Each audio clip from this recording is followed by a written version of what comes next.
वहीं मरकजी हुकूमत ने सीएए पर बड़ा फैसला लेते हुए भारत में कट ऑफ तारीख बढ़ाकर 31 दिसंबर 2024 कर दी है। पहले 2014 तक आए लोगों को ये इजाजत थी। इससे अफगानिस्तान, बांग्लादेश और पाकिस्तान से हिंदुस्तान में पनाह लेने वाले हिंदू, सिख, बौद्ध, जैन, पारसी और ईसाई तबकों को बड़ी छूट मिल गई है।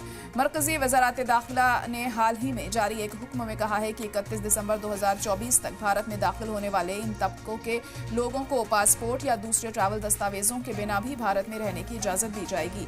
ये फैसला इमिग्रेशन और फॉरेनर्स एक्ट 2025 के तहत नाफिज किया गया है।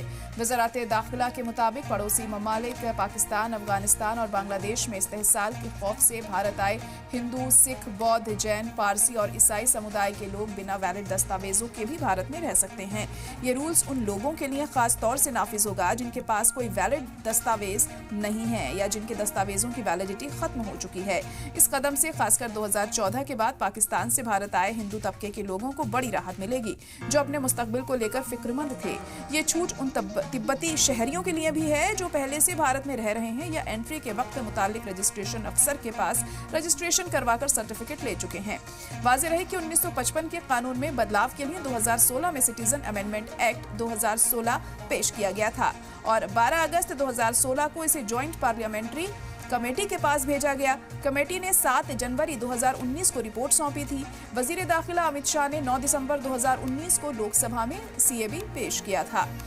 लोकसभा से पास होने के बाद 11 दिसंबर 2019 को राज्यसभा ने इसे पास किया और 12 दिसंबर 2019 को इसे सदर जमहूरिया की मंजूरी मिल गई।